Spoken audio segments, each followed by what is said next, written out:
नमस्कार, आप देख रहे हैं जेके 24/7 न्यूज़ का स्पेशल प्रोग्राम यूपी स्पेशल। और यूपी स्पेशल में आज हम ऐसे व्यक्ति से मिलवाने वाले हैं जो अपने आप में एक अहम भूमिका रखते हैं। आइए हम इनसे बात करते हैं। हालाँकि ये किसानों को यहाँ प्रशिक्षण देने के लिए आए थे और एक गोष्ठी के दौरान यहाँ आइए हम इनसे बात करते हैं। सर, क्या नाम है आपका? मैं doctor K D. Dixit, senior scientist, agriculture research station Kalai Aligarh, under control of Chandrashekhar Azad university of agriculture and technology Kanpur.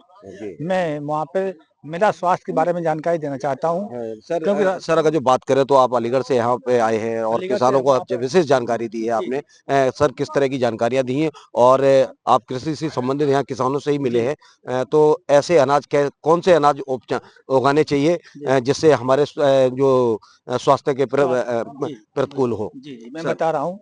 मैंने वहाँ पे 2 चीज़ों के बारे में जानकारी दी है। एक तो श्री अन्न मिलेट्स के बारे में जानकारी दी जी। और मृदा स्वास्थ्य के बारे में बताया। तो पहले श्री अन्न के बारे में बताते हैं। जी। श्री अन्न में आपका ज्वार आता है, बाजरा आता है, रागी लाल बाजरा आता है, कोनो, और वहाँ पे कुटकी छोटा बाजरा होता है, चना और रामदाना, और वहाँ पे आपका कुट्टू आता है जी। और समा भी आता है।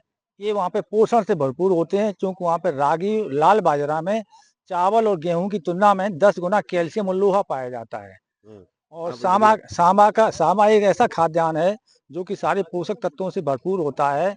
कम क्रियाशील लोगों के लिए प्रकृति का वरदान है। ये हार्ट के प्रॉब्लम वाले और शुगर के पेशेंट के लिए ये एक रामबाण है। उसी तरह से कोनो एक ऐसा वो खाद्यान्न है। कोनो में वहाँ पे पोटेशियम, मैग्नीशियम, कॉपर, जिंक पाया जाता है और इसमें विटामिन बी से भरपूर होता है। जी। इसमें नियासिन और B6 पाया जाता है, जो कि नर्वस सिस्टम को मजबूत बनाता है। इसी तरह से आपका ज्वार है, ज्वार कुपोषण को दूर करता है।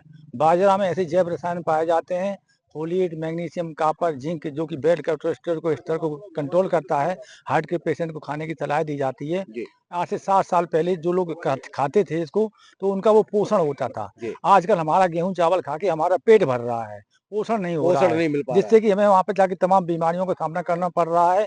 तो सरकार की मंशा है कि 16 नवंबर 2023 को अंतर्राष्ट्रीय मिलेट महोत्सव मनाया गया। उसमें वहाँ पर किसानों को मिनी किस्त दी जा रही हैं जी। कि ज्वार, बाजरा, रागी, ये कोनो, इसका आप वहाँ पे आप खुद पैदा करिए। हाँ। इसके चूंकि महंगे बिकते भी हैं, इससे आपको वैसी आमदनी भी होगी। इसका पोषण आप करोगे तो आपको कई बीमारियों से निजात मतलब मिलेगा। हाँ, परिवार परिवार के का। लोगों का और भी इसका स्वास्थ्य चारा बहुत। जो हाँ, इसका जी। चारा जो जानवर खाएंगे तो हाँ। जानवरों का भी स्वास्थ्य सही होगा और वहाँ पे आपका इसमें आमदनी होगी। आपका बीमारियों में जो खर्चा है वो कम हो जाएगा। कम हो उसी जाए। तरह से मृदा का स्वास्थ्य, अंधाधुंध मात्रा में रासायनिक खादों का प्रयोग हुआ। उसमें क्या परिणाम निकला है कि हमारी जमीन का जीवांश कार्बन 0.2-0.3% पहुंच गया। जी। यानी कि वहाँ पे ऐसी स्टेज में पहुंच गया है कि जब हमारी जमीन अब वहाँ पर पैदा करने लायक नहीं रहेगी, लागत हमारी बढ़ती जा रही है। हम वहाँ पे यूरिया जान गए, DAP जान गए, पोटाश जान गए, कैल्शियम भी खरीदना पड़ रहा है, सल्फर भी खरीदना पड़ रहा है, बोरान भी खरीदना पड़ रहा है। जी। और कार्बनिक खाद में जीवांश कार्बन ना होने की वजह से हम वहाँ पे पहले वाली 60 साल वाली प्रक्रिया को भूल गए हैं। मैं जीवांश कार्बन बनता 3 तरह से है। तो सर मैं हुँ, लास्ट में आपसे अंतिम सवाल है मेरा जी। कि तो किसानों को किस तरह के अनाज उगाने किसानों चाहिए? को अब वहाँ पे अनाज नहीं, जीवांश कार्बन के बता देते हैं। जी, जीवन से चलिए। जीवांश कार्बन को बढ़ाने के लिए सबसे पहले हमें उसी पे आना पड़ेगा। हमारे भगवान कृष्ण का नाम क्या था? गोपाल, जी। गाय पालने वाले। जी। गाय पालने वाले थे, उनके भाई का नाम था बलराम, और क्या था? हलधर। हल जी। कहाँ चलाया जाता है? धरती माता में। अगर गाय माता की पेशाब और गाय माता का गोबर प्रयोग किया जाएगा तो जमीन में जीवांश कार्बन बढ़ जाएगा। जी। जमीन में 3 तरह के पदार्थ पाए जाते हैं: सूखे पदार्थ, अल्प अपघटित पदार्थ, पूर्ण अपघटित पदार्थ। जी। जो सूखे पदार्थ होते हैं, अल्प अवधि के कीट पतंगे, छोटी छोटी चींटियों का भोजन होते हैं। अब उसमें ज्यादा मात्रा में रासायनिक खादों का प्रयोग हुआ। सूखे पदार्थों को लोग जला देते हैं लोग जी। वहाँ पे प्रयोग से पहले ही। तो वहाँ पे हमारा जीवांश कार्बन नहीं बढ़ रहा है। जो अल्प अपघटित पदार्थ होता है वो केंचुओं का भोजन होता है।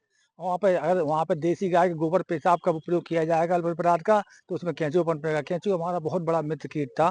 केंचुआ 1 घंटे में, 24 घंटे में एक छेद से नीचे जाता है, दूसरे से ऊपर आता मतलब है, जुताई तीसरे से, हो हाँ, जाती है खेत की। उसमें 5 बार वहाँ पे जाता है। एक अच्छा। केंचुआ एक साल में 50,000 केंचुआ पैदा करता है। जी। तो केंचुआ 25 फुट नीचे चला जाता है। अगर देसी गाय तो का आपका कहने का मतलब ये है कि जीवामृत का जो प्रयोग करेंगे तो हाँ, जमीन में जीवांश कार्बन बढ़ेगा। जो सूक्ष्म जीवाणु होते हैं, जैसे एजेटो जीवाणु, ज़्यादा जो बड़ी हो रही है। वायुमंडल से नाइट्रोजन का बड़ी हो स्थिरीकरण रही कर है। देते हैं, पीएसबी जीवाणु और पोटाश जीवाणु, जो वहाँ पे 3 तरह के जीवाणु होते हैं। वो अगर देसी गाय का गोबर पेशाब का प्रयोग किया जाएगा, वो जीवाणु को वहाँ पे भोजन मिलेगा उनका, तो जमीन में जीवांश कार्बन बढ़ जाएगा। उसी तरह तो से देखा आपने कि किस तरह से जो है ना हमारे साथ में ये साइंटिस्ट थे और इन्होंने बहुत अच्छी जानकारी दी है कि अगर ये जो बताई हुई फसलों का अगर जो उगाने का काम करेगा किसान तो उसकी आय दूनी होगी, तो वहीं उनका स्वास्थ्य भी ठीक रहेगा। और उन्होंने ये बताया है कि जो ना अपने जो अपनी गायों के गोबर का और अन्य जानवरों के गोबर की खाद का प्रयोग करेंगे तो इसमें जो है ना अच्छी फसल भी उगेगी और जीवाणु भी यानी कि जो केंचुआ जो किसान का मित्र होता है वो भी फलीभूत फलेगा फूलेगा और आपके खेत की जो है ना उपज बढ़ेगी। कैमरामैन विमल के साथ अनिल साक्य, JK 24/7 न्यूज, मैनपुरी।